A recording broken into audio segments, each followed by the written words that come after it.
Blessed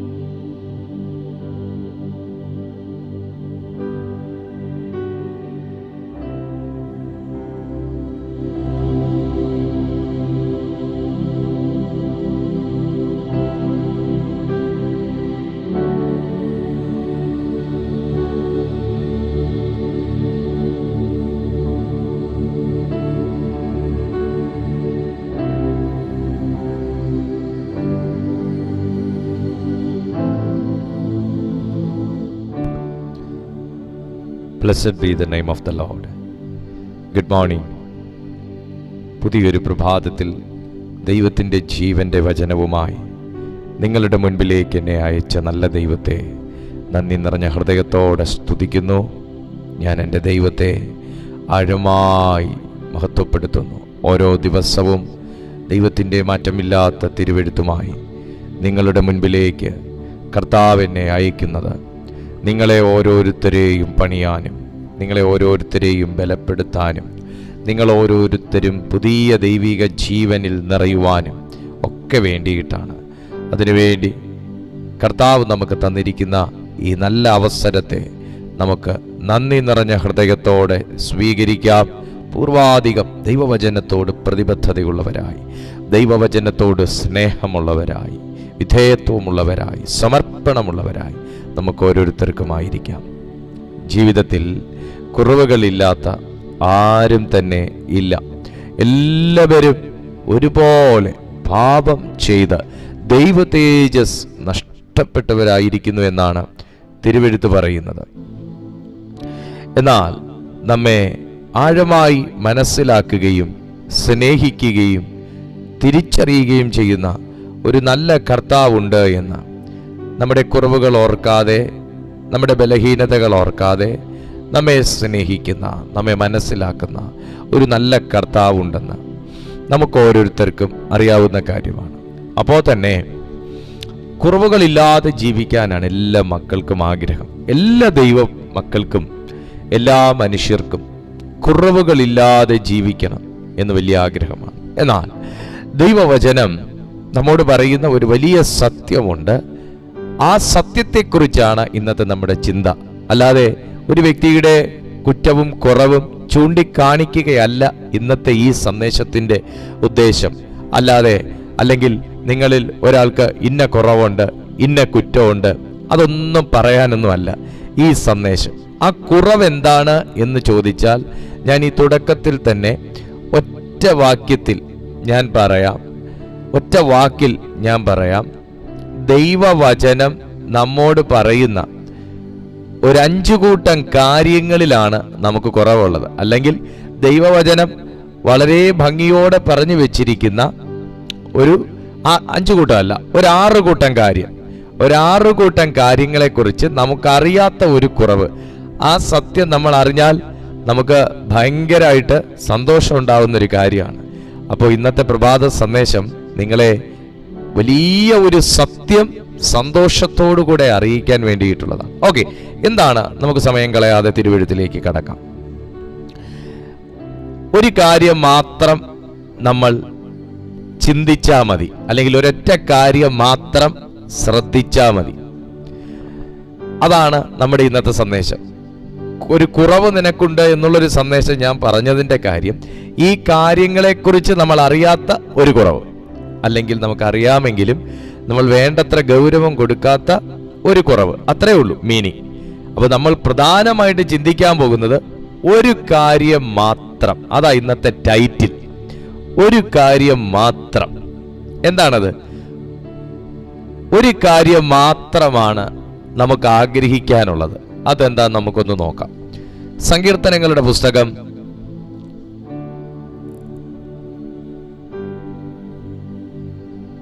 27-ാമത്തെ സങ്കീർത്തനങ്ങൾ 27 4-ാമത്തെ വാക്യം നിങ്ങളൊന്ന് നോക്കി. ഞാൻ യഹോവയോട് ഒരു കാര്യം അപേക്ഷിച്ചു, അതുതന്നെ ഞാൻ ആഗ്രഹിക്കുന്നു, യഹോവയുടെ മനോഹരത്വം കാണുവാനും അവൻ്റെ മന്ദിരത്തിൽ ധ്യാനിപ്പാനും. എൻ്റെ ആയുഷ്കാലമൊക്കെയും ഞാൻ യഹോവയുടെ ആലയത്തിൽ പാർക്കേണ്ടതിനു തന്നെ. ഈ വചനം നമ്മുടെ എല്ലാവരുടെയും മനപ്പാഠമാണെങ്കിലും സങ്കീർത്തനക്കാരൻ ഇവിടെ ആവശ്യപ്പെടുന്ന കാര്യം, ആ ഒരു കാര്യം അതാ നമ്മൾ മനസ്സിലാക്കാനുള്ളത്. അതൊരു ചെറിയ ആവശ്യത്തെക്കുറിച്ചല്ല സങ്കീർത്തനക്കാരൻ ദൈവത്തോട് പറയുന്നത്. കാരണം താൻ ഈ ഭൂമിയിൽ അന്നത്തെ കാലഘട്ടത്തിൽ ഒരു 100 വയസ്സ് വരെ, 200 വയസ്സ് വരെ, 300 വയസ്സ് വരെ, അല്ലെങ്കിൽ വേണ്ട ഇന്നത്തെ കാലഘട്ടത്തെക്കുറിച്ച് ചിന്തിക്കാം, ഒരു 50 വയസ്സ് വരെ, 60 വയസ്സ് വരെ, 75 വയസ്സ് വരെ, 80 വയസ്സ് വരെ ജീവിക്കുന്ന കാലഘട്ടത്തിൽ ഞാൻ 80 വയസ്സ് വരെയും പിന്മാറാതെ, വിശ്വാസത്തിൽ വീഴ്ച വരുത്താതെ യഹോവയുടെ ആലയത്തിൽ തന്നെ ഞാൻ പാർക്കുമെന്ന് പറയാൻ ഉറപ്പുള്ള എത്ര പേരുണ്ട്?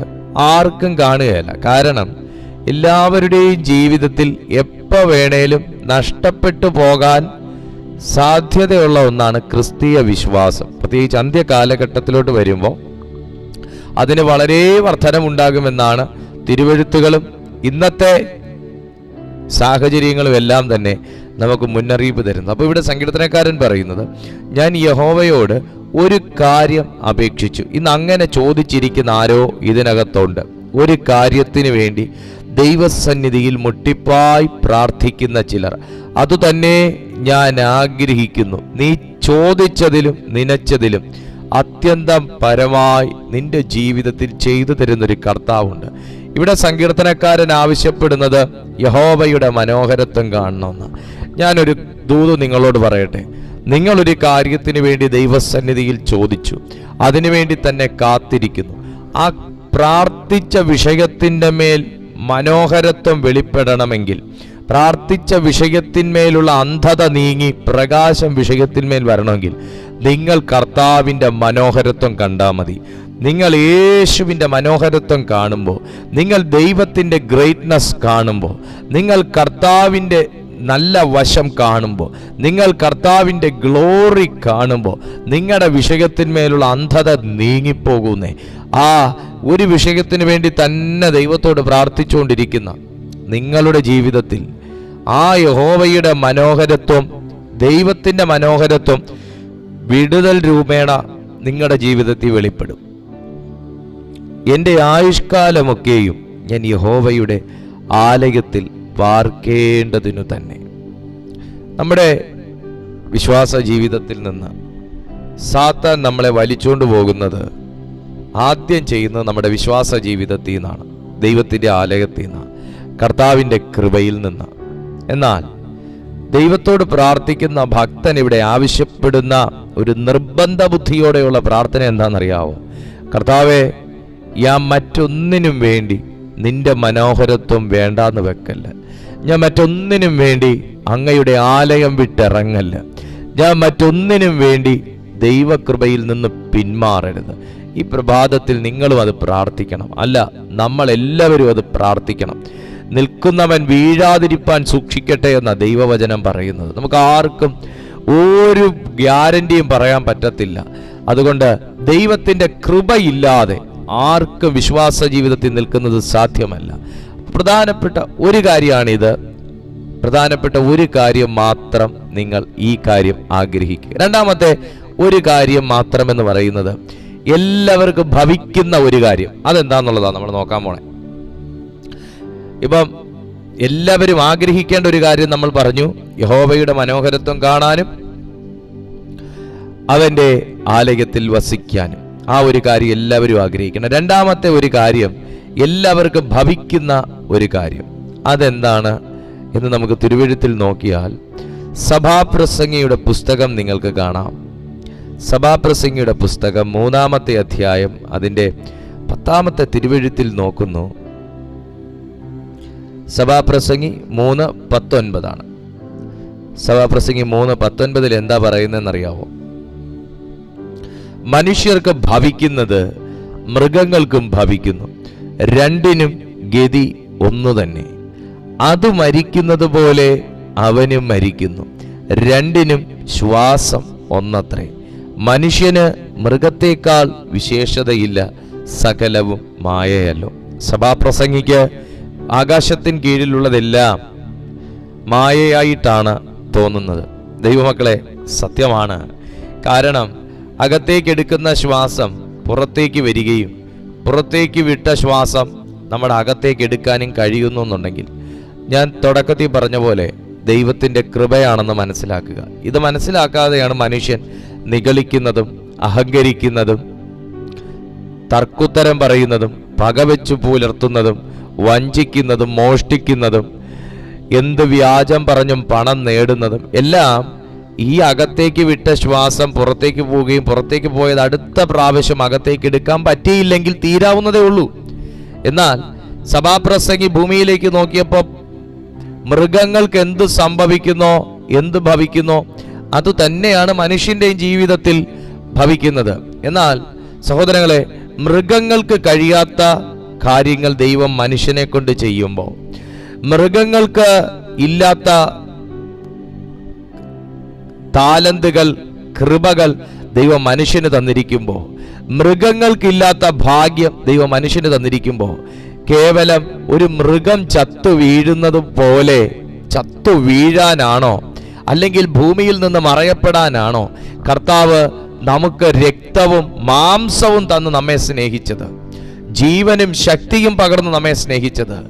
അതെ, അങ്ങനെ ദൈവത്തിൻ്റെ പദ്ധതി അറിയാത്ത ഒരു മനുഷ്യനെ സംബന്ധിച്ചിടത്തോളം, ഈ സത്യങ്ങൾ തിരിച്ചറിയാത്ത ഒരു വ്യക്തിയെ സംബന്ധിച്ചിടത്തോളം, അവന് മൃഗവും ഒന്ന് തന്നെയാണ്. മൃഗവും തിന്നുന്നു, മനുഷ്യനും തിന്നുന്നു. മൃഗവും ഉറങ്ങുന്നു, മനുഷ്യനും ഉറങ്ങുന്നു.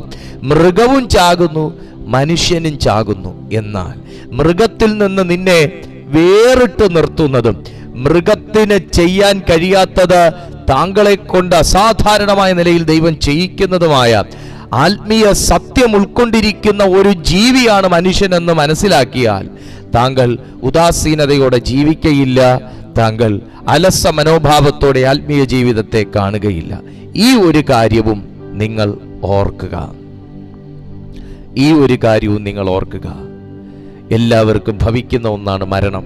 അതിനു മുൻപേ നമ്മെക്കൊണ്ട് ദൈവത്തിന് ചെയ്തെടുക്കാൻ അതിശ്രേഷ്ഠമായ പദ്ധതികളുണ്ട്. മൂന്നാമത്തെ ഒരു കാര്യം എന്ന് പറയുന്നത്, ഒരു കുറവ് മനുഷ്യനുണ്ട്. ഒരു കുറവ്, ആ ഒരു ടൈറ്റിലാണ് ഞാൻ ആക്ച്വലി നമ്മുടെ പോസ്റ്ററിൽ കൊടുത്തേക്കുന്നത്. ഒരു കുറവ്, മനുഷ്യനുള്ള ഒരു കുറവ്. എന്താണത്? അത് മനസ്സിലാകണമെങ്കിൽ നമ്മൾ മർക്കോസിന്റെ സുവിശേഷത്തിലേക്ക് പോകണം. മർക്കോസിന്റെ സുവിശേഷം 10-ാമത്തെ അധ്യായം അതിൻ്റെ 21-ാമത്തെ തിരുവചനത്തിലേക്ക് നോക്കുമ്പോൾ, യേശു അവനെ നോക്കി, അവനെ സ്നേഹിച്ചു. ഒരു കുറവ് നിനക്കുണ്ട്, നീ പോയി നിനക്കുള്ളതെല്ലാം വിറ്റ് ദരിദ്രർക്ക് കൊടുക്കാം, എന്നാൽ നിനക്ക് സ്വർഗത്തിൽ നിക്ഷേപം ഉണ്ടാകും. പിന്നെ വന്ന് എന്നെ അനുഗമിക്ക എന്ന് പറഞ്ഞു. ഞാൻ കണ്ടെടുത്തോളം മനുഷ്യർക്ക് ദൈവത്തെ അനുഗമിക്കാൻ പറ്റാത്തതിൻ്റെ പ്രധാന കാരണം ധനമാണ്. ധനം കൂടിപ്പോയത് മാത്രമല്ല, ധനമില്ലാത്തതും കൂടെ അവരുടെ ഒരു പ്രശ്നമാണ്. നമുക്കെല്ലാവർക്കും ജീവിക്കാൻ ധനം വേണം. നമ്മൾ പോയി എന്തെങ്കിലുമൊക്കെ പറഞ്ഞാൽ നമുക്ക് ആരും സാധനം വെറുതെ തരികയില്ല, നമ്മൾ കാശ് കൊടുത്താലേ പറ്റൂ. പക്ഷേ നിങ്ങൾ യേശുവിൻ്റെ ആ ഒരു ടൈം നിങ്ങൾ നോക്കണം. യേശു കുറച്ച് കൽപ്പനകൾ, കൊല ചെയ്യരുത്, വ്യഭിചാരം ചെയ്യരുത് എന്നൊക്കെ കൽപ്പനകൾ കർത്താവ് ജനത്തെ പഠിപ്പിക്കുമ്പോൾ അതിലൊരാൾ പറയുകയാണ്, ഒരുവൻ വന്നിട്ട് അവനോട്, ഗുരോ, ഇതൊക്കെയും ഞാൻ ചെറുപ്പം മുതൽ പ്രമാണിച്ചു പോരുന്നു എന്ന് പറഞ്ഞു. ന്യായപ്രമാണം വളരെ ആധികാരികമായി തന്നെ മനസ്സിലാക്കുകയും അതുപോലെ തന്നെ ചെയ്തു വരികയും ചെയ്യുന്ന ഒരു മനുഷ്യൻ യേശുവിൻ്റെ അടുത്ത് വന്ന് പറഞ്ഞു, ഞാൻ ഇതൊക്കെ ന്യായപ്രമാണത്തിൻ്റെ 10 കൽപ്പനകൾ ഒന്നും തന്നെ തെറ്റിക്കാതെ വയലേറ്റ് ചെയ്യാതെ ഞാനിതെല്ലാം ചെയ്തു വരുന്നുണ്ട്, പിന്നെ എനിക്ക് അങ്ങയെ അനുഗമിക്കാൻ എന്താണ് തടസ്സം? നമ്മൾ ചിന്തിക്കാറില്ലേ, ഞാൻ പ്രാർത്ഥിക്കുന്നുണ്ട്, സഭയിൽ പോകുന്നുണ്ട്, ദശാംശം കൃത്യമായിട്ട് കൊടുക്കുന്നുണ്ട്, എന്നെ കൊണ്ട് പറ്റുന്ന കാര്യങ്ങളൊക്കെ ചെയ്യുന്നുണ്ട്, ഉപവാസ സമയത്ത് ഉപവാസം എടുക്കുന്നുണ്ട്, സ്പോൺസർഷിപ്പുകൾ ചെയ്യുന്നുണ്ട്, എല്ലാ കാര്യങ്ങളും ഞാൻ ചെയ്യുന്നുണ്ട്, പിന്നെ എന്താ എൻ്റെ ജീവിതത്തിലെ കുറവ്? നമ്മൾ ചിന്തിക്കാറുണ്ട്. അതായത് ഒരു മനുഷ്യ ബുദ്ധിക്ക് വേഗത്തിൽ മനസ്സിലാകാത്ത ചില കാര്യങ്ങൾ തിരുവെഴുത്തിൽ പറയുന്നുണ്ട്.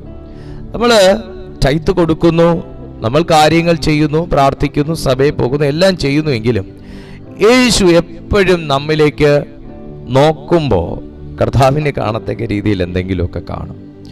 ഇവിടെ ഈ മനുഷ്യനിലേക്ക് യേശു നോക്കിയപ്പോൾ അവനിലെ കുറവിനെ യേശു ഹാൻഡിൽ ചെയ്യുന്ന എങ്ങനെയാന്ന് നോക്കി. ഒരു കുറവുള്ള വ്യക്തിയെ നമ്മൾ എങ്ങനെ ആയിരിക്കും ഹാൻഡിൽ ചെയ്യുന്നത്? നിനക്ക് കുറവുണ്ടെന്ന് ഞാൻ കണ്ടുപിടിച്ചടാ എന്നുള്ള രീതിയിലല്ലേ?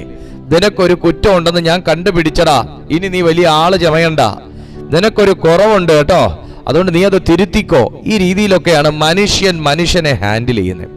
എന്നാൽ കുറവുള്ളൊരു മനുഷ്യനെ യേശു ഹാൻഡിൽ ചെയ്ത രീതി വളരെ ശ്രദ്ധാർഹമാണ്, അഭിനന്ദനാർഹമാണ്. നമുക്കത് മാതൃകയാക്കാൻ കൊള്ളാമെന്നുള്ളതാണ്. സഹോദരങ്ങളെ, ഈ വചനം നിങ്ങൾ പ്രത്യേകമായി ഒന്ന് നോട്ട് ചെയ്യണം. നിങ്ങളുടെ സഭയിലെ വ്യക്തിക്കൊരു കുറവുണ്ടെങ്കിൽ, നിങ്ങളുടെ വീട്ടിലുള്ള വ്യക്തിക്കൊരു കുറവുണ്ടെങ്കിൽ, നിങ്ങളുടെ കൂട്ടുകാരന് ഒരു കുറവുണ്ടെങ്കിൽ, നിങ്ങളുടെ കൂടെ പ്രാർത്ഥിക്കുന്നൊരു വ്യക്തിക്ക് കുറവുണ്ടെങ്കിൽ, നിങ്ങളുടെ കൂടെ സഹശുശ്രൂഷകനായിരിക്കുന്ന വ്യക്തിക്കൊരു കുറവുണ്ടെങ്കിൽ, നിങ്ങളുടെ ഭാര്യയ്ക്കൊരു കുറവുണ്ടെങ്കിൽ, നിങ്ങളുടെ ഭർത്താവിന് കുറവുണ്ടെങ്കിൽ, മക്കൾക്ക് കുറവുണ്ടെങ്കിൽ, നിങ്ങൾ എന്ത് ചെയ്യണം? നീ ഈ കുറവൊക്കെ എന്ന് തീർക്കാനാടാ? എത്ര കാലമായടാ? നീയൊക്കെ മനുഷ്യനാണോടാ എന്നൊക്കെ നമ്മൾ പറഞ്ഞ് നമ്മൾ അതിനെ ക്രിട്ടിസൈസ് ചെയ്ത് അവരുടെ മേൽ കുറ്റാരോപണം നടത്താനാണ് നമ്മളൊക്കെ ശ്രമിക്കുന്നത്. എന്ന് പറഞ്ഞാൽ പറയുന്ന ഞാൻ വിശുദ്ധനും കുറ്റം ആരോപിക്കപ്പെട്ട വ്യക്തി പാപി. എന്നാൽ യേശുവിൻ്റെ മാതൃക നിങ്ങളൊന്ന് ശ്രദ്ധിച്ചു നോക്കിയേ. വചനം പറയുന്നത് കണ്ടോ? യേശു അവനെ നോക്കി. ആദ്യം കുറവുള്ള വ്യക്തിയെ നിങ്ങളൊന്ന് നോക്കാൻ തയ്യാറാകണം. സഹോദരങ്ങളെ, ഞാൻ കുറവുള്ളൊരു വ്യക്തി ആയോണ്ടാ യേശു എന്നെ തിരഞ്ഞെടുത്ത്? അല്ല, ഞാൻ വിശുദ്ധനായോണ്ടാണോ? ഞാൻ വിശുദ്ധനായോണ്ടാണോ യേശു എന്നെ തിരഞ്ഞെടുത്തേ? അല്ല, ഞാൻ കുറവുള്ള വ്യക്തി ആയപ്പോഴാണ് എന്നെ യേശു തിരഞ്ഞെടുത്തേ. അതിന് യേശു ആദ്യം എന്താ ചെയ്ത്? എന്നെ നോക്കി. ഈ വചനം കേൾക്കുന്ന നിങ്ങളെ വിശുദ്ധനായോണ്ടാണോ? അല്ല, നമുക്കെല്ലാവർക്കും കുറവുകളുണ്ട്. യേശു ആദ്യം ചെയ്തൊരു വ്യക്തിയെ നോക്കി. നിങ്ങൾക്ക് നിങ്ങളുടെ വീട്ടിലുള്ളവരുടെ മുഖത്തേക്ക് സ്പഷ്ടമായി ഒന്ന് നോക്കാൻ കഴിയുന്നുണ്ടോ? സത്യം പറയ, എത്ര ദിവസമായി വീട്ടിലുള്ളവരെ ശരിക്കും നമ്മളൊന്ന് നോക്കിയിട്ട്? നമ്മൾ വീട്ടിലുള്ളവരെ നോക്കിയ ദിവസങ്ങളൊക്കെ കഴിഞ്ഞുപോയി. വീട്ടിലുണ്ട്, നമ്മൾ സംസാരിക്കുന്നു, നോക്കുന്നല്ലോ പാസ്റ്ററെ. ഞാൻ ചോദിച്ചതല്ല, നിങ്ങളൊന്ന് ഒരു 3 സെക്കൻഡ് അല്ലെങ്കിൽ 4 സെക്കൻഡ് അവരുടെ മുഖത്തേക്കൊന്ന് സൂക്ഷ്മമായി നോക്കി സംസാരിച്ചിട്ട് എത്ര ദിവസമായി എന്നാണ്. ഞാൻ 4 സെക്കൻഡ് ചോദിച്ചിട്ടുള്ളൂ. നമ്മൾ പലപ്പോഴും 4 സെക്കൻഡിനകത്ത് 40 പ്രാവശ്യം നമ്മൾ തലവെട്ടി തിരിച്ചാണ് അവരോട് കാര്യം പറയുക. 4 സെക്കൻഡിനകത്ത് 40 പ്രാവശ്യം പല കാര്യങ്ങളും ചെയ്താണ് നമ്മൾ അവിടെ ഒരു കാര്യം പറയുക.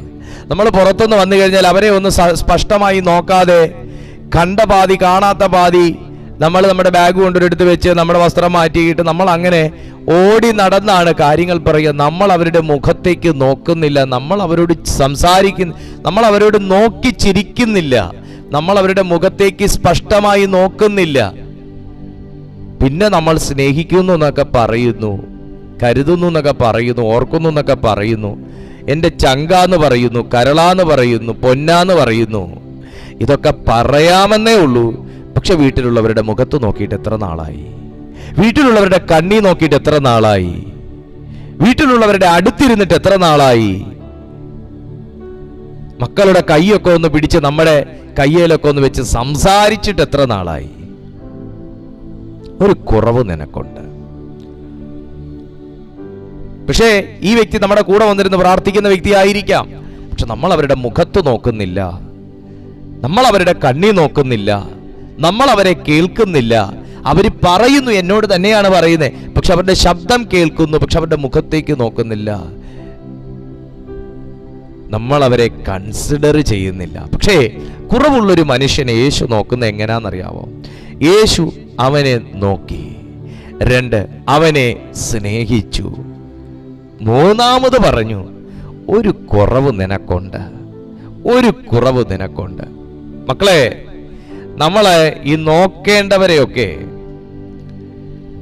ഒന്ന് നോക്കി സ്നേഹത്തോടെ കുറവുകളെ ഒന്ന് പറഞ്ഞ് മനസ്സിലാക്കാൻ ശ്രമിച്ചാൽ ആ വീടിനകത്ത് എന്തൊരു സമാധാനമായിരിക്കും എന്നറിയാവോ?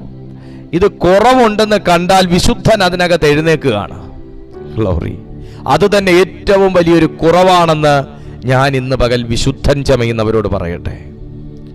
നിന്റെ ഭാര്യയ്ക്കൊരു കുറവുണ്ട്, നീ ആദ്യം ഒന്ന് അവളെ നോക്ക്, നീ അവളെ ഒന്ന് സ്നേഹിക്കുക, എന്നിട്ട് സ്നേഹത്തോടെ കുറവൊന്ന് പറഞ്ഞ് മനസ്സിലാക്കാൻ ശ്രമിക്കുക. വിശുദ്ധർ ചെയ്യുന്ന ഏറ്റവും വലിയ തെറ്റ് അത് തന്നെയാണ്. കുറവുണ്ടെന്ന് കഴിഞ്ഞാൽ നിന്നെ കൊണ്ട് അല്ലേലും ഒന്നിനും കൊള്ളത്തില്ലെന്ന് എനിക്ക് അറിയാമല്ലോ എന്നും പറഞ്ഞ് കുറ്റത്തിന്മേൽ കുറ്റാരോപണം നടത്തും.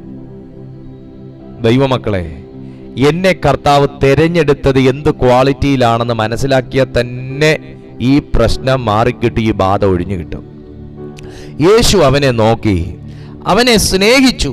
കുറവുള്ളവനെ യേശു സ്നേഹിക്കുന്നു, പിന്നെ എനിക്കെങ്ങനെ കുറവുള്ളവനെ കുറ്റം പറയാൻ പറ്റൂ? രക്തത്താൽ ജയം വ്യാപരിക്കട്ടെ.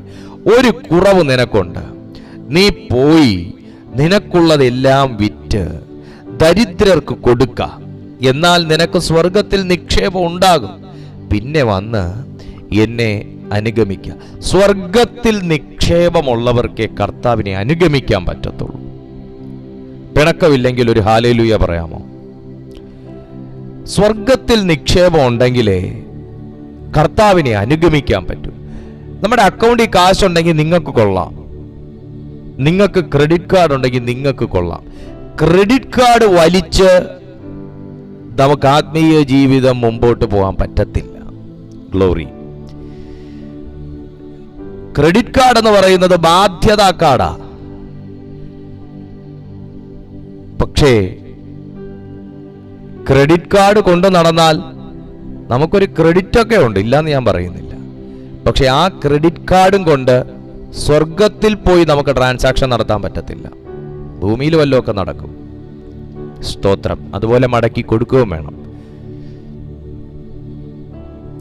എന്നാൽ ഇവിടെ തിരുവെഴുത്ത് പറയുന്നത് സ്വർഗത്തിൽ നിക്ഷേപം ഉണ്ടാകണമെങ്കിൽ നീ ഭൂമിയിൽ ചിലതൊക്കെ വിൽക്കണം. വീട് വിൽക്കാനല്ല ഞാൻ പറഞ്ഞേ, ശ്രദ്ധിച്ച് കേൾക്കണം സഹോദരങ്ങളെ. നമുക്ക് വിട്ട് കളയാൻ പറ്റാത്തതെല്ലാം എൻ്റെ നിക്ഷേപത്തെ കുറയ്ക്കുന്നതാ, സ്വർഗീയ നിക്ഷേപത്തെ കുറയ്ക്കുന്നതാ. അതാ ഞാൻ പറഞ്ഞേ, ഭൂമിയിൽ ക്രെഡിറ്റ് കാർഡ് ഉണ്ടെങ്കിൽ ആ മോഹം എനിക്ക് ഉപേക്ഷിക്കാൻ പറ്റത്തില്ലെന്ന് പറഞ്ഞാൽ അടുത്ത സെക്കൻഡിൽ പോയി നമുക്ക് കാശില്ലെങ്കിലും സാധനം പർച്ചേസ് ചെയ്യാം, അടുത്ത മാസം നിങ്ങൾ മടക്കി കൊടുത്താൽ മതി. പക്ഷേ സ്വർഗത്തിൽ ക്രെഡിറ്റ് കാർഡ് ട്രാൻസാക്ഷൻ ഇല്ല. ഒരു കുറവ് നിനക്കുണ്ട്, നീ പോയി നിനക്കുള്ളതെല്ലാം വിറ്റ് ദരിദ്രന്മാർക്ക് കൊടുക്കാം, എന്നാൽ നിനക്ക് സ്വർഗത്തിൽ നിക്ഷേപം ഉണ്ടാകും. ഇന്ന് പകലിൽ ഈ സന്ദേശത്തിലൂടെ കർത്താവ് ആരോടൊക്കെ പറയുന്നു, ധനത്തോട് വല്ലാത്ത ആസക്തി ഉണ്ടെങ്കിൽ, ലോകമോഹത്തോട് വല്ലാത്ത ആസക്തി ഉണ്ടെങ്കിൽ വിറ്റ് കളഞ്ഞ് സ്വർഗത്തിൽ നിക്ഷേപം കൂട്ടാൻ വേണ്ടി നിങ്ങൾ പരിശ്രമിക്കുക. കാരണം കർത്താവിനെ അനുഗമിക്കണമെന്നുണ്ടെങ്കിൽ നമുക്ക് നമ്മുടെ ഹൃദയത്തെ ഒന്നും പുറകിലോട്ട് വലിക്കരുത്. ധനം വേണ്ടെന്നല്ല, ഞാൻ വീണ്ടും ഒന്നും കൂടെ ക്ലാരിഫൈ ചെയ്യുകയാണ്. ധനം വേണ്ടെന്നല്ല, നമ്മുടെ അക്കൗണ്ടിൽ നമ്മൾ നിക്ഷേപം കൂട്ടരുതെന്നല്ല, അതൊന്നും അല്ല പറയുന്നത്. പക്ഷേ എൻ്റെ പ്രൈം കൺസിഡറേഷൻ അതായി പോകരുത്, എൻ്റെ പ്രൈമറി ഫോക്കസ് അതായി പോകരുത്. എന്നെ ക്രിസ്തുവിൽ നിന്ന് വലിക്കുന്നതെല്ലാം എനിക്ക് ബാധ്യതയാണ്, എൻ്റെ നിക്ഷേപത്തെ കുറയ്ക്കുന്ന ഒന്നാണ് എന്നാണ് തിരുവെഴുത്ത് പറയുന്നത്. അടുത്ത പറയുന്നത് നമുക്ക് ആവശ്യമുള്ളത് എന്താ? ഒരു കാര്യം മാത്രമാണ് നമുക്ക് ആവശ്യമുള്ളതെന്ന് ബൈബിൾ പറയുന്നു. അതെന്താണ്? ലൂക്കോസ് എഴുതിയ സുവിശേഷം 10-ാമത്തെ അധ്യായം അതിൻ്റെ 42-ാമത്തെ തിരുവചനത്തിലേക്ക് നോക്കുമ്പോൾ, എന്നാൽ അല്പമേ വേണ്ടൂ, അല്ല ഒന്നു മതി, മറിയ നല്ല അംശം തിരഞ്ഞെടുത്തിരിക്കുന്നു, അതാരും അവളോട് അപഹരിക്കുകയും ഇല്ല. അല്പമേ വേണ്ടൂ. നിങ്ങളൊരു സത്യം മനസ്സിലാക്കുക, നമുക്ക് ഒത്തിരി ഒന്നും വേണ്ട കർത്താവിനെ പ്രസാദിപ്പിക്കാൻ. ഒരു കാര്യം മാത്രമേ വേണ്ടൂ. വീണ്ടും പറയുക. അപ്പൊ നമ്മൾ എത്ര കാര്യം പറഞ്ഞു? ഒരു കാര്യം പറഞ്ഞു? ഒരു കാര്യം മാത്രമേ നമ്മുടെ ഈ ഭൂമിയിൽ ആഗ്രഹിക്കാനുള്ളൂ. ഒരു കാര്യമാണ് എല്ലാവർക്കും ഭവിക്കുന്നത്. ഒരു കാര്യത്തിലാണ് നമുക്ക് കുറവുള്ളത്. ഇതിപ്പോൾ ഒരു കാര്യമാണ് നമുക്ക് എപ്പോഴും ആവശ്യമുള്ളത്. എന്താ അത്? നല്ല അംശം. തിരുവെഴുത്തിലെ നല്ല അംശങ്ങളെ തിരഞ്ഞെടുക്കാൻ നിങ്ങൾ ഉത്സാഹമുള്ളവരാകുക. മറിയം നല്ല അംശം തിരഞ്ഞെടുത്തതുപോലെ അവൻ്റെ പാദപീഠത്തിലിരുന്ന് ആവോളം സമയമുള്ളിടത്തോളം നിങ്ങൾ നല്ല അംശം തിരഞ്ഞെടുക്കുക. അടുത്തത്, ഒരു കാര്യം മാത്രമാണ് നാം അറിയേണ്ടത്. എന്താണത്? ഒരു കാര്യം മാത്രമാണ് നമ്മൾ അറിയേണ്ടത്. നാം അറിയേണ്ട ആ കാര്യം എന്താകുന്നു? യോഹന്നാന്റെ സുവിശേഷം 9-ാമത്തെ അധ്യായം അതിൻ്റെ 25-ാമത്തെ തിരുവെഴുത്തിൽ പറയുന്നു, അതിന് അവൻ പാപിയോ അല്ലയോ എന്ന് ഞാൻ അറിയുന്നില്ല. ഒന്നറിയുന്നു, ഞാൻ കുരുടനായിരുന്നു, ഇപ്പോൾ കണ്ണ് കാണുന്നു എന്ന് പറഞ്ഞു. Glory to God. ഞാൻ അറിയേണ്ട ഒരു കാര്യം ഇതാണ്, ഞാൻ പാപി ആയിരുന്നു, എന്നാൽ ഇപ്പോൾ ഞാൻ പാപി അല്ല. യേശുവിന്റെ രക്തത്താൽ എനിക്ക് പാപമോചനം ലഭിച്ചു. സോ ഞാൻ കുരുടനായിരുന്നു, എന്നാൽ ഇപ്പോൾ ഞാൻ കുരുടനല്ല, എനിക്ക് കാഴ്ച ലഭിക്കുമാർ കർത്താവിൽ നിന്ന് കൃപ വന്നു. സുഹൃത്തേ, നമ്മളൊക്കെ തെറ്റുകളിൽ നിന്ന് വീണ്ടെടുക്കപ്പെട്ട് കർത്താവിന്റെ രക്തത്താൽ കഴുകപ്പെട്ട് വന്നവരാണ്. എന്നാൽ എല്ലാ ദിവസവും നാം തെറ്റുകൾ ചെയ്ത് ആ രക്തത്തെ നാം മിസ്യൂസ് ചെയ്യാൻ ഇടവരരുത്. ഞാൻ അന്ധനായിരുന്നു, ഞാൻ കുരുടനായിരുന്നു, എന്നാൽ ഇപ്പോൾ കാണുന്നു. ആ സത്യം നിങ്ങൾ മനസ്സിലാക്കണം. നിങ്ങൾ അന്ധരായിരുന്നു, നമ്മളെല്ലാവരും അന്ധരായിരുന്നു. പക്ഷെ ഇപ്പോൾ പരിശുദ്ധാത്മാവ് എന്ന വെളിച്ചം നമ്മുടെ മേൽ വന്നതുകൊണ്ട് നന്മയും തിന്മയും ഏത് എന്ന് നാം അറിയുമാറ് കർത്താവ് നമുക്ക് ജ്ഞാനം തന്നിരിക്കുന്നു. അത് നാം ഉപയോഗിക്കുകയത്രേ വേണ്ടത്. ഇനി നമ്മൾ എന്താണ്? ഒരു കാര്യമാണ് നാം ചെയ്യേണ്ടത്.